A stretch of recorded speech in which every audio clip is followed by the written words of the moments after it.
Welcome back, and this will be the last of my talks on the Amplitude Locked Loop. At least I think it will be my last.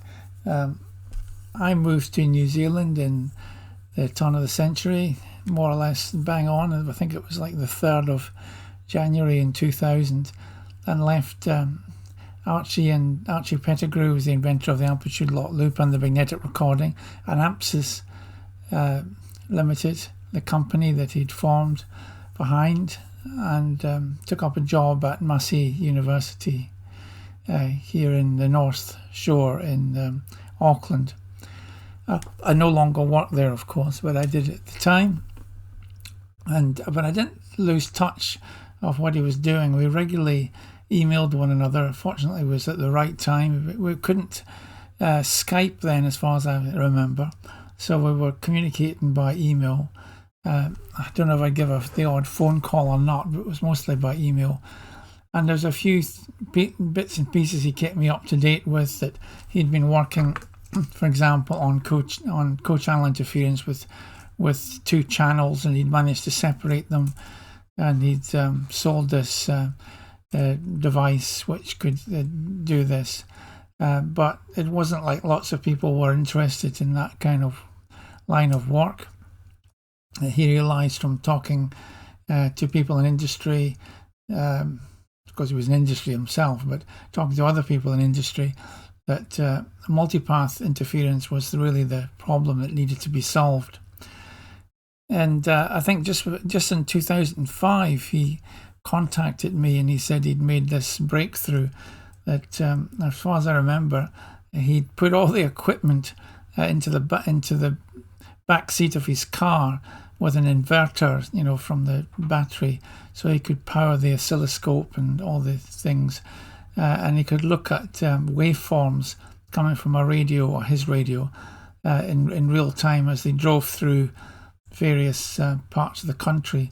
And he was particularly interested in multipath, and Archie was one of these people that he wouldn't dive into the mathematics straight away. He'd try and find out what the problem is, and then of course he'd try and figure it out with mathematics. So he'd be looking at the oscilloscope, he told me, when all of a sudden he'd see the carrier disappear for short periods of time off an FM signal as he drove through certain awkward parts of the country. By that I mean mountainous parts, or parts in it would have been Paisley, and with larger buildings and things. I'm not exactly sure where he went. I don't even know who was driving the car at the time. I don't think he was driving it himself, but somebody was driving him around these areas, and he noticed the carrier disappearing. It was then he figured out and said that what he thought was happening was that the multipath effect was just at 180 degrees phase shift of the original FM coming back again, and that was the worst possible case you could get. He wasn't saying there wasn't multiple reflections or whatever, but he said that was the worst possible case. Now, if you could solve the worst possible case, you really have a product. And as I say, he noticed this thing. It looked like something that was amplitude modulated, the carrier waveform, as well as being frequency modulated. So it was like amplitude and frequency modulated when he hit these areas and particular terrain. And he'd gone back to Corrington's original paper, which was a long time ago, back in 1945, I think it was, where he worked out various mathematical expressions with co-channel, with multipath. He also did co-channel in the same year, I think. And he was looking at that, and he decided he'd just take a special case of this, where the delay was turned out to be pi over omega c. So here we've got ordinary FM, it's perfect, no amplitude variations, cos omega carrier t, plus beta sine omega modulation t. Beta is the FM modulation index, and omega m is the desired signal that you're trying to recover. That's your radio signal. I know in normal FM you've got an integrator in there, but because it's a sine wave, it doesn't really matter. It just means it's easier to simulate. You just get a cosine wave. Otherwise, you need an integrator in the mathematics and the simulation. But it doesn't affect the results in any way.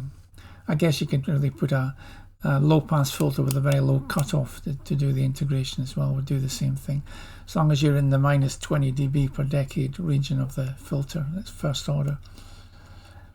So it's got the original signal Y plus M, and M we'll be coming back to later. We've used it before. That's the magnitude of the, in this case, the reflection, delayed by tau seconds, t minus tau. And it's mathematically not that hard, but it's a bit messy. You've got cos omega carrier t plus beta sine omega modulation t plus M times the delayed versions of these. So he said, let the delay be pi over omega carrier, which is 180 degrees.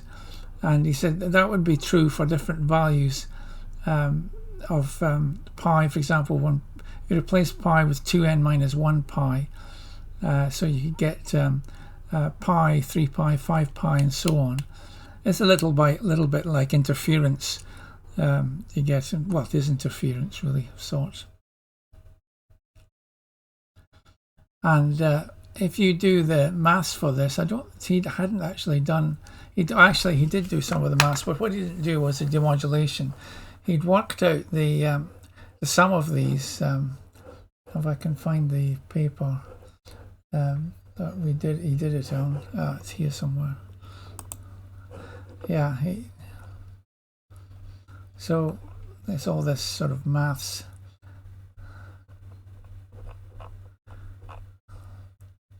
And he did a whole load of approximations and eventually ended up with a signal, well, this is kind of my version, but a signal which has got amplitude modulation on it due to the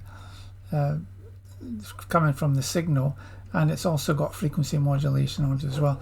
Let's find Archie's version of it.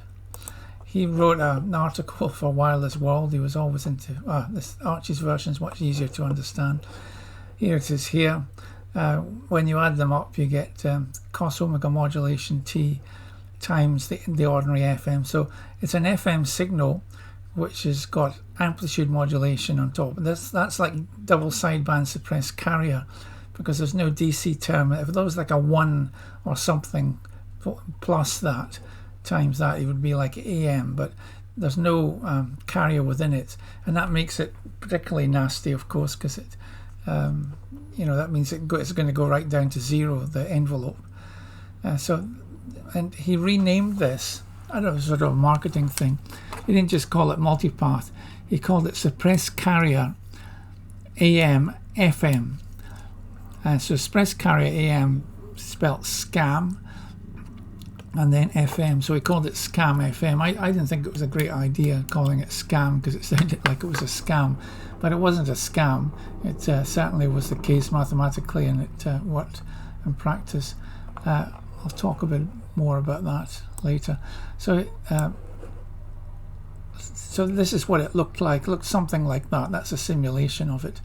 It's double sideband suppressed carrier, but there's FM in there as well. It's not just double sideband suppressed carrier.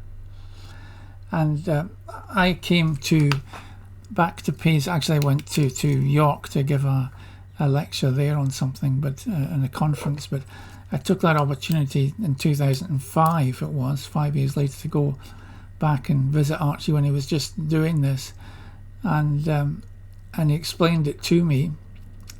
And at the time, he didn't know much more than this, and I took his equations, and I remember going back. I ended up in Leeds, because my sister lives near there, in a hotel, waiting for the plane back the next day, and working on these equations in the hotel, and coming up with it using the same method I did in the previous video, just adding these two terms together using trigonometric identities.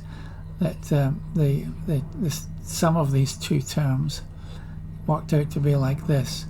Yeah, you just end up with an amplitude modulated signal. That's really what we were just looking at here. So R of t cos omega carrier t plus beta sine omega modulation t, that's normal FM, minus phi of t. So there's a phase thing, and the phase is not constant, it's time varying. It's got an arctan, m sine psi over 1 plus m cos psi. and the envelope is given by this. It's got a square root. A little bit similar to the co-channel case, but not quite the same, where this thing is a difference frequency, which is time varying this psi thing. All I had to do really was do that and then differentiate well, if you differentiate these first bits, you just get omega c, which is dc, plus, well, beta is delta f over f, or over delta omega max, that's the modulation depth, over omega m, the modulation thing. When you differentiate sine, you get cos, so yeah, that doesn't matter. That's why I'm saying you need to integrate it if you really want the real signal back. So you're actually getting cosine, but you don't notice the difference when you're doing a sine wave, obviously. Then you have to differentiate the phi term. So if you've got the signal plus the differential of phi. And if you do that, it was a bit of a pain to do. It's not that hard.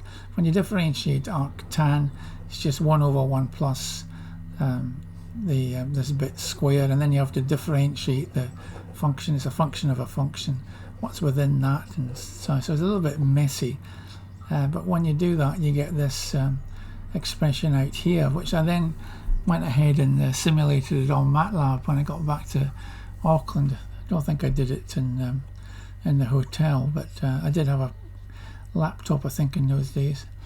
And you can see it's there's what we're really interested in, the signal, and there's another version of it. Though this bit is kind of small in comparison, pi over omega c.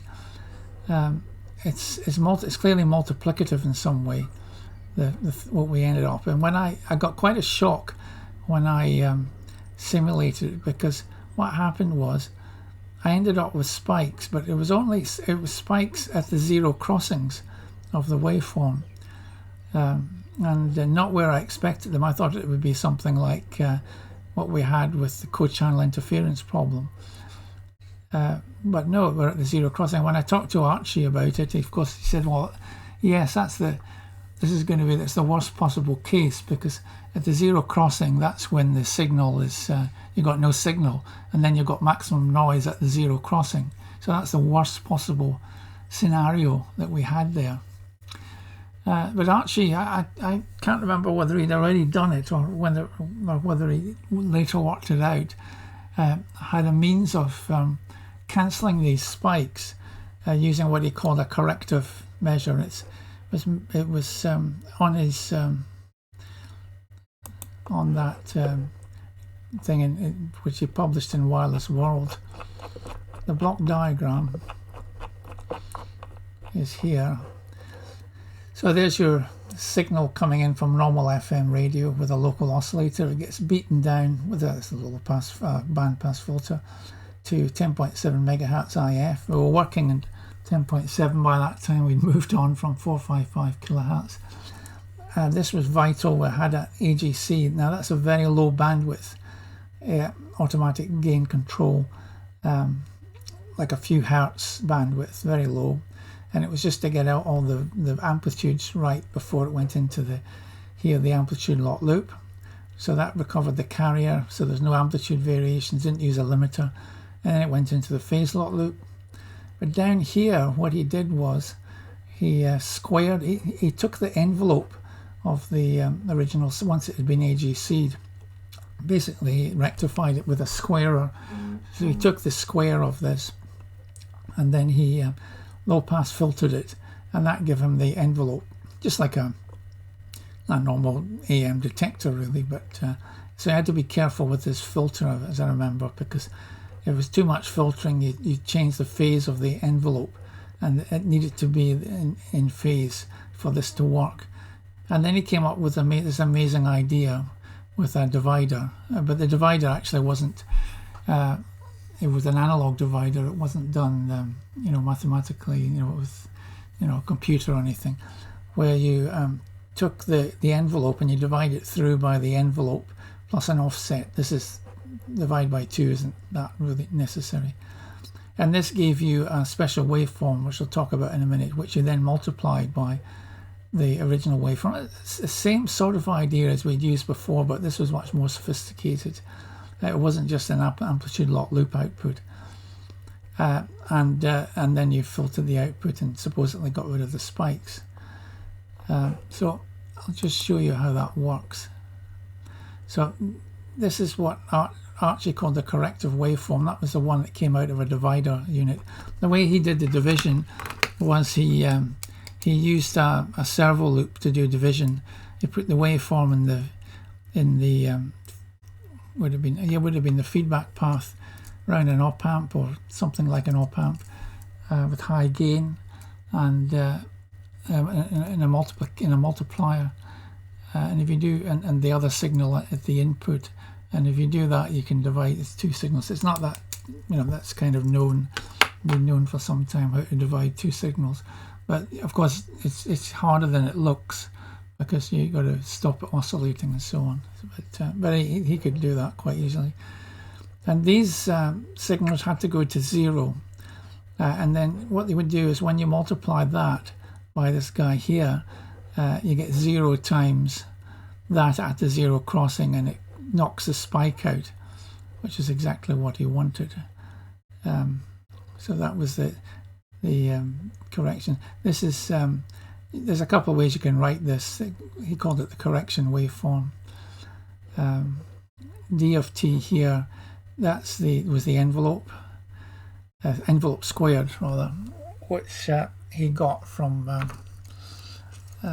Actually, it wasn't quite like I said earlier that it was like AM detection. They're getting the envelope, but it's actually the squared version of the envelope he was getting, not the envelope itself. So it wasn't a rectifier. He was squaring it and then getting the envelope. And that's the block diagram again. Before I go on to the next stage, I'll now mention that he got a famous company still going around, world famous, interested in this, and they went off to design a chip to do this. It actually wasn't a chip designer, that was a specialist thing. So there was a design house somewhere, I don't know where it was, Switzerland or Germany or somewhere, that was working on this, and they'd nearly got to the stage where the chip was nearly made, and that was going to go into just about every car radio in the world, really. And they'd done tons of tests with Archie's lash up, which he had, not with the final chip, versus just a normal radio. And I'd just like to play you a normal radio going round. I think it was part of London this was taken in. This was taken not by Ampsys or Archie, but by another company. I don't think they'd mind me doing this because it's all nobody's using this technology now. And then I'm going to play you the Ampsys one, Archie's one, and you can compare the two. Now, it's not the sort of thing that makes much difference when you listen to Multipath. If you're listening to rock and roll or something, you're not going to notice much difference, when you got lots of drums and things. It's more with classical music. And apparently there was a market for this, provided you can do it very, very cheaply. And this had to sell for about $1, $1 or something in mass production. So this is a normal quad detector going with Multipath.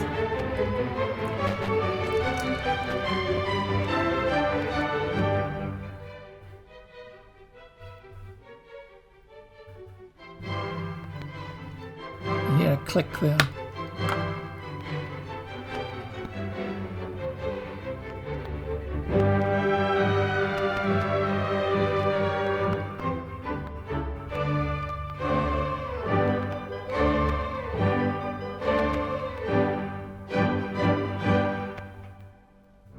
So it goes on and on. That's actually Haydn, by the way, if you're interested in.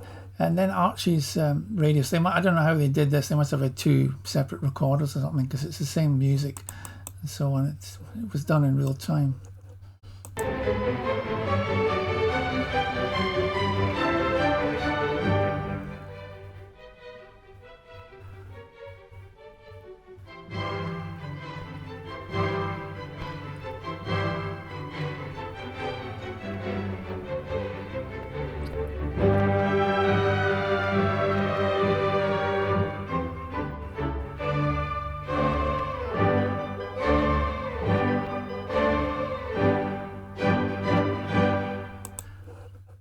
and that was quite an improvement. They also give me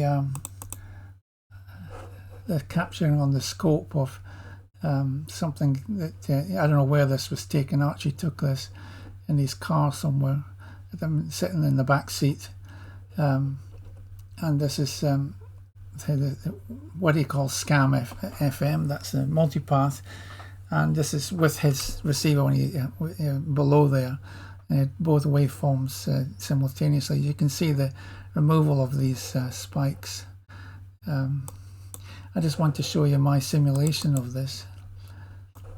I'll just run it. So it's got a phase shift of pi, like I said, that's creates these spikes.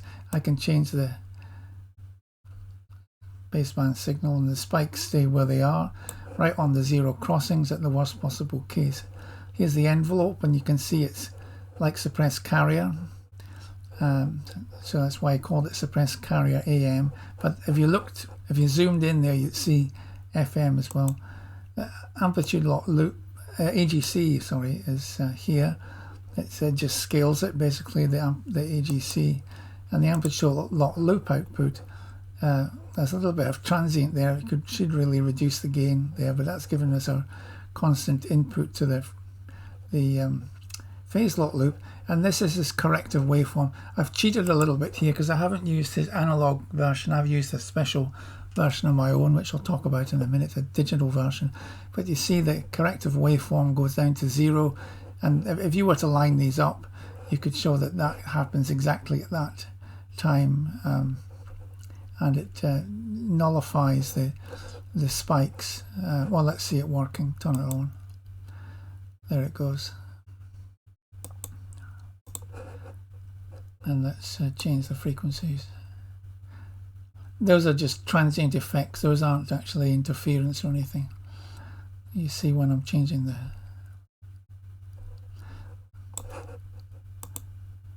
And I just turned it off again.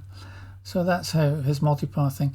Unfortunately for Archie, it came at a time when the banks crashed. I think it was the time when the banks crashed.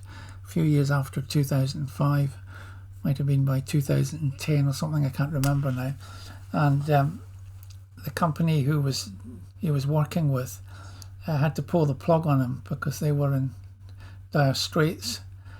And that had a knock-on effect on him because the bank also went after him, his own bank, and he ended up having to shut down, and that was the end of the whole project, and it never really came to fruition. But he was very, very close to getting that, and it's just laid there in somebody's garage ever since, and it's never been used, unfortunately. But I've got a variation on this because at the same time I was looking at software-defined radio. And just this isn't my diagram, by the way, but I forgot where I took it from, so I can't acknowledge the source. There's two architectures that was normally used. This one's, and there are probably more now, but this is at the time anyway. This is our analog. We have an analog front end and our IF filter. And then what the software radio does, and you can buy software-defined radios now. They're amazing because they cover huge frequency ranges. They don't just do FM, they go sort of into the gigahertz range almost, I think.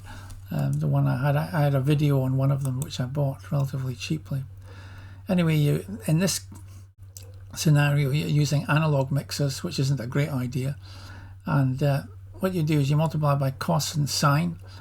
The IF, that's basically just the ordinary, the FM at that stage, and you low pass filter them, and then you sample them, and this gives you two signals which are called the Q and the I, which I'll talk about in a minute. The other way of doing it is to sample the actual IF itself, and then have the oscillators in the digital format. This is effectively what I'm doing. And digital oscillators can be software defined and rock solid There's no problem. When you've got an analog oscillator, you've drift to worry about, and all sorts of things, but not so with the digital ones. And then this also gives you I and Q. Sorry, I've just so the I term is the real part, and the Q part, that's the bit that's multiplied by sine. I think that will be the imaginary part, and the real part would be the cosine part, which is Q. Okay, so here's our ordinary analog FM. When you sample it, you get Y of n, or it can be YK, or whatever you want to call it. That's a sampling index. I don't put the sampling interval in. We just assume that it's not unity in real life, but we normalize it to unity as we do in digital signal processing. Then we multiply by cos omega carrier t and sine omega carrier t. And very easy to do that. If you multiply cos times cos here, you get half cos the sum plus a half cos the difference. And the sum term gives you a signal at twice the carrier, which you then filter out, and the difference term you keep, and you end up with this for the real and the imaginary parts. So it's like you've converted it into complex numbers. So you've got I and Q, and this is how all software radio works. So it's cos or beta sine omega modulation t minus phi n. The phi term that's your still the same thing from way back, from the composite waveform. So I haven't forgotten about the fact I'm actually doing this for the co-channel case with I and Q. And what you normally do in software radio is to demodulate it. I guess you could use a software phase lock loop, which is effectively what I was doing earlier, but you don't deal with that. You know that the sampled output of the demodulator is given by the differential of the arctan of the imaginary over the real, Q over I. It's just like a complex number. And there's two ways in the literature that people do this. There's one way that I don't think doesn't seem to be that sensible to me, and the way that I used it, which is much simpler. What some people do is they use all sorts of fancy algorithms to work out arctan in software. Of course, some micros might have that built in. I don't really know at the moment, but they use algorithms to get that if you don't already have it, and then they use a digital filter to do the differentiation of that, and they use like say a band limited FIR filter. And that doesn't make much sense to me, because the other way you can do it is you can analytically differentiate it, and if you analytically differentiate it, you get this. You get I squared plus Q squared on the denominator, I Q dot minus I dot Q. There's a bit that disappears in the middle. But you also notice that I squared plus Q squared is R squared, and that's the envelope squared of the original signal. You can check that from here. If you square I squared and Q squared, you get the envelope like we had before, which was whatever it is, whatever R is.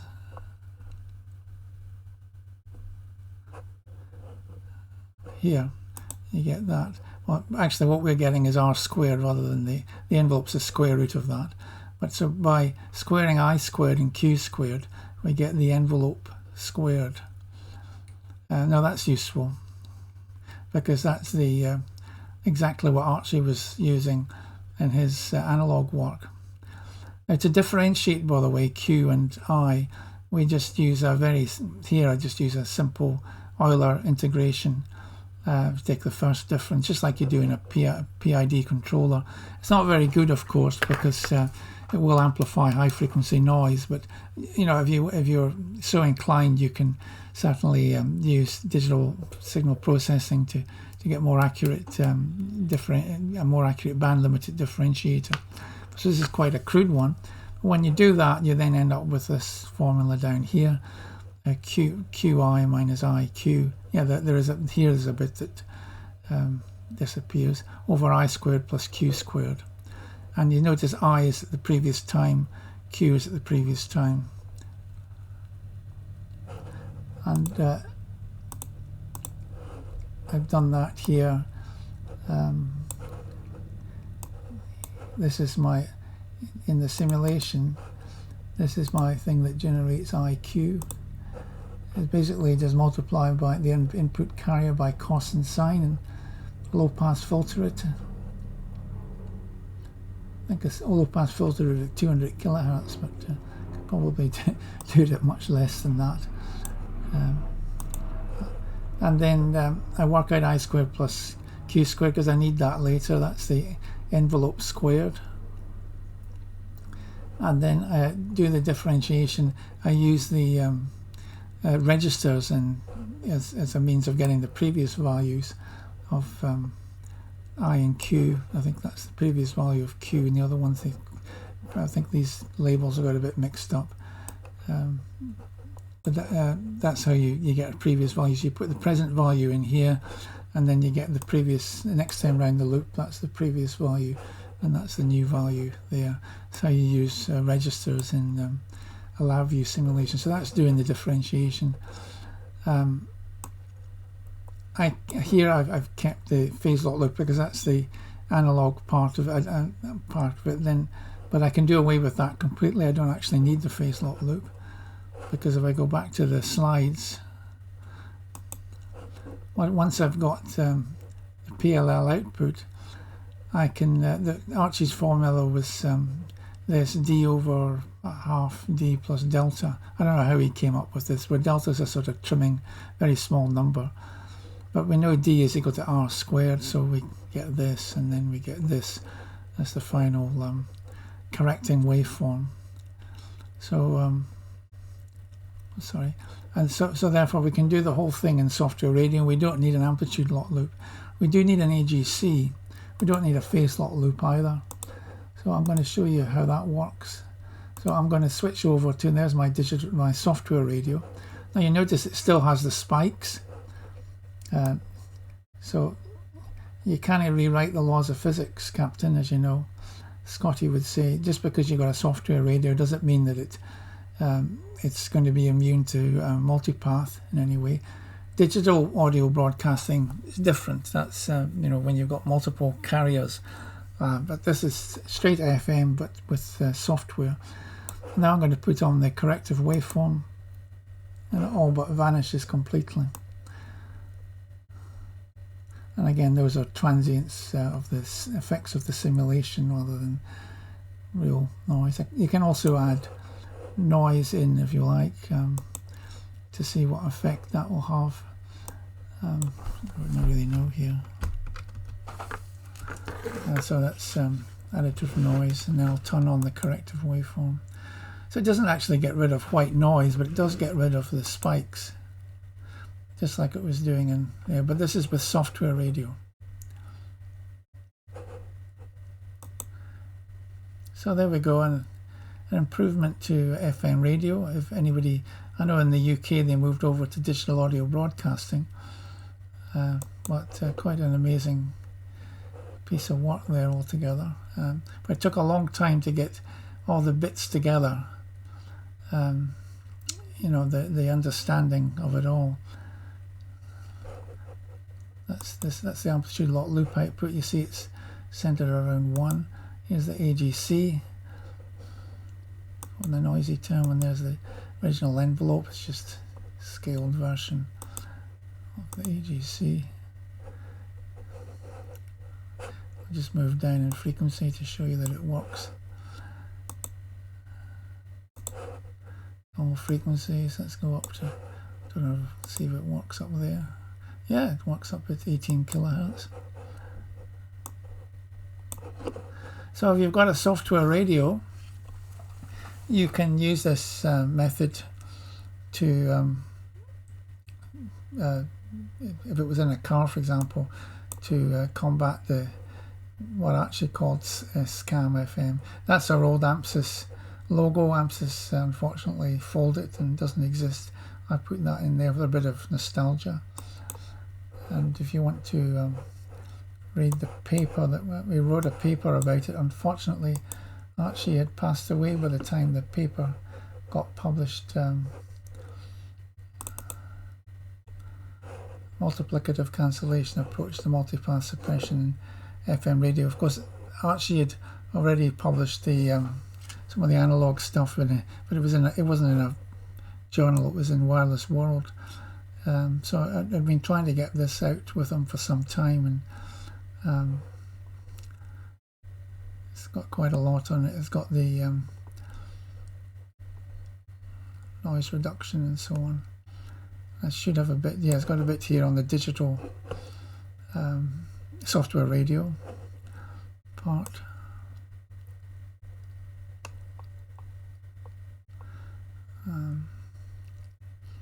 Here's the software radio architecture. We'll have a reference in there to the original paper.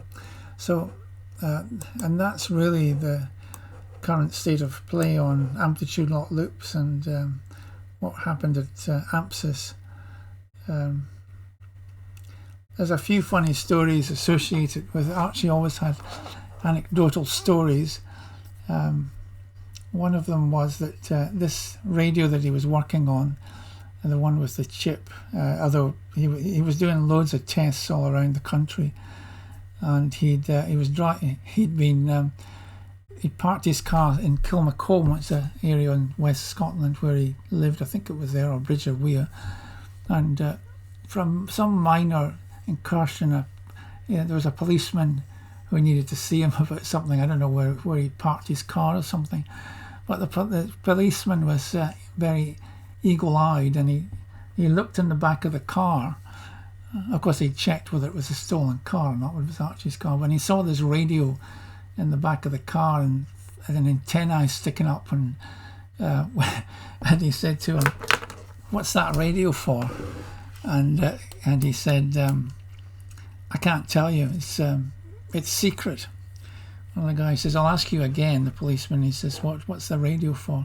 And he says, "Well, I can't tell you because it's a secret. I'm working with another company. We're doing tests on this thing, and it's secret." And he was going to arrest him until he had to actually explain what it was for. And the reason was because apparently there'd been some illegal taxi drivers going around that area, Paisley area, and they were jumping in and taking fees from people that had called for a taxi, and so they pretended to be the taxi, and they thought he was an illegal taxi driver. Which is quite amusing, really. Anyway, sadly, Archie, he retired. He probably made more money off Archie Pettigrew made more money off selling his house than he ever did off amplitude locked loops and magnetic recording. He needed an operation, which he got. He survived it, and then unfortunately, a few weeks later, or I can't remember exactly, he had a routine blood test, which he wasn't going to have, but he didn't like doctors really. But his brothers sort of forced him to having it. Had this routine blood test, and he went home, and unknown to him, his I think it's his potassium levels were very, very low, extremely low, in fact. And he was sitting watching TV at night when the doctor had got wind of the results, and he went round to his house because they were so low they were going to take him to hospital, but they found Archie slumped in front of the TV, and he'd passed away. And that's the end of the AMPSIS story. Thank you for listening.